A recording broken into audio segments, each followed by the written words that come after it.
Welcome. Today we're going to be taking a look at On the Underground. This is a 2 to 5 player route building action point train game where you take the role of railway developers. You will be building and expanding your lines, connecting to landmarks, and delivering passengers to their destinations, trying to become the most successful railway developer. How do you become the most successful railway developer and win the game? By having the most points at the end of the final round. The final round is triggered when all of the destination cards in the draw deck run out. Now that we know what the winning condition is, let's take a look at the components, setup, and how gameplay works in On the Underground.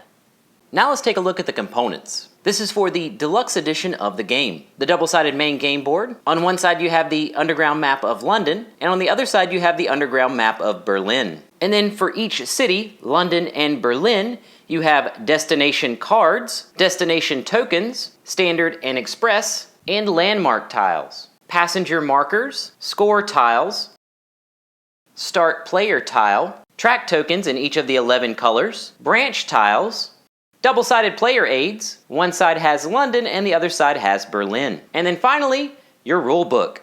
Now let's take a look at the setup. We're going to be setting this up for a 3-player game, which takes 10 steps. Step 1, choose and place the main board. You will choose the side you wish to play and place the main board in the center of the play area. Step 2, select and place the passenger token. You will select a passenger token that you wish to play with during this game and place it on Euston Station. Step 3, place connection tiles. You will shuffle the connection tiles and randomly place a connection tile on each of the connection stations. These are your green stations. Step 4, shuffle and place destination cards. You will shuffle the destination cards corresponding to the city that you're using for this game, and then place them next to the main board. Step 5, reveal the top 4 cards. You will reveal the top 4 destination cards and place them face up next to the deck. Step 6, place destination tokens. You will place the destination tokens of the correct color on the corresponding destinations on the main board. Then place the remaining destination tokens next to the play area. Step 7, create a resource pool. You'll place the branch tiles next to the main board. Step 8,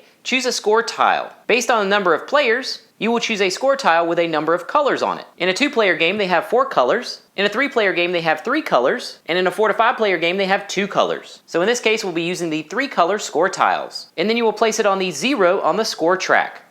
Step 9, collect player resources. You will collect the track tokens corresponding to the colors depicted on your score tile. It's good to keep in mind that there are 20 of the track tokens in the colors red, blue, black, yellow, and purple. And there are 15 track tokens for pink, orange, green, brown, gray, and white. Step 10, choose a start player. The last player to use an underground transportation system is the start player and would receive the start player tile. Now let's take a look at the gameplay. A game consists of rounds of players' turns until the last round is triggered. The last round is triggered when the destination draw deck runs out. So when the destination draw deck runs out, we would finish that round. Players' turns. A player's turn consists of 2 phases. Action phase, where the player takes 4 actions,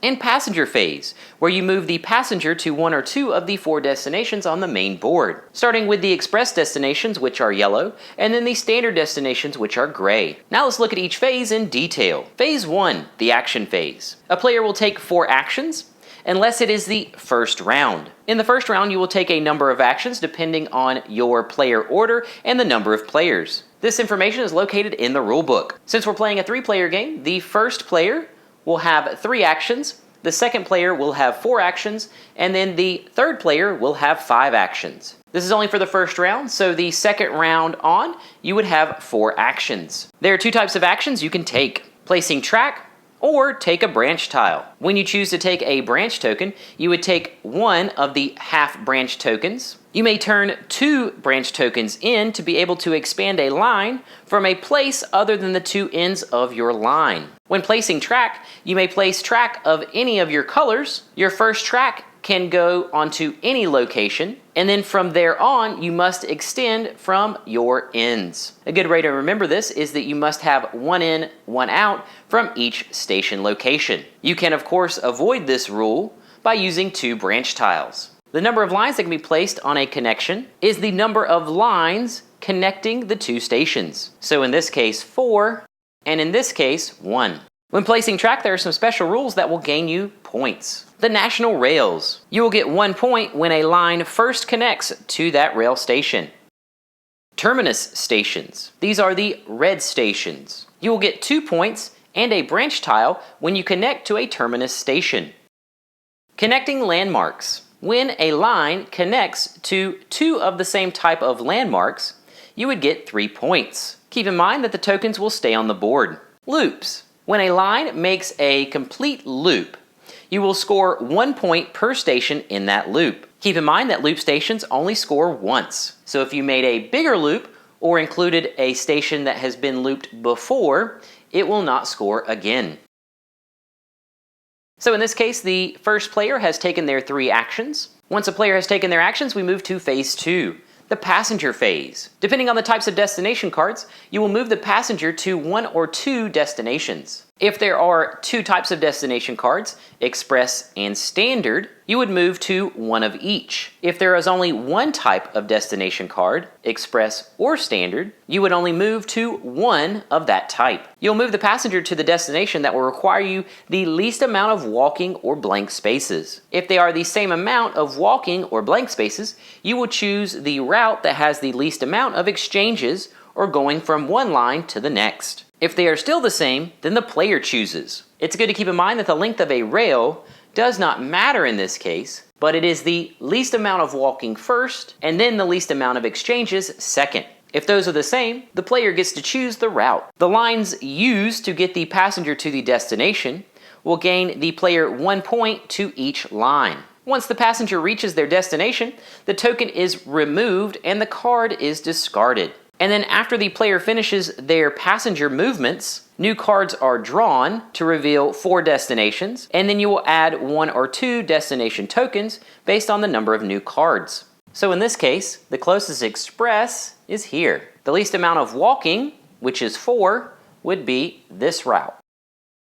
So the player with the pink line would gain 1. Then they would go to a standard destination, which the least amount of walking would be this location. And the player with the red line would gain 1. Then those destination cards are discarded. New destination cards are drawn to reveal 4 destinations. Then we would add destination tokens for the new cards drawn. Then it's the next player's turn, and then players' turns will continue until all of the cards in the destination draw deck run out. When that occurs, we would finish the current round. After that round, the player with the most points is the most successful railway developer and wins on the underground.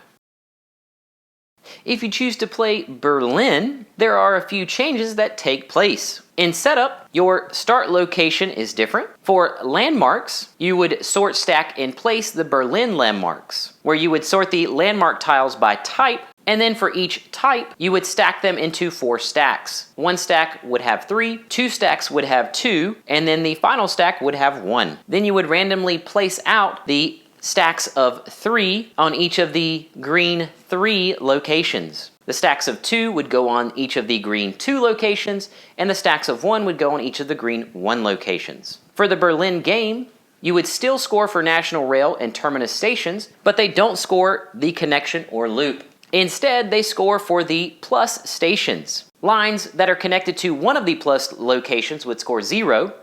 You would score 2 when you have connected to 2 or 3, and then you would score 4 for connecting to 4 plus stations. For landmarks in the Berlin game, you would collect the landmark when you connect to a landmark station, and then when you make a whole set of landmarks, you would gain 10 points. And then at the end of the game, you would score 3 points for the most of any particular landmark that you have.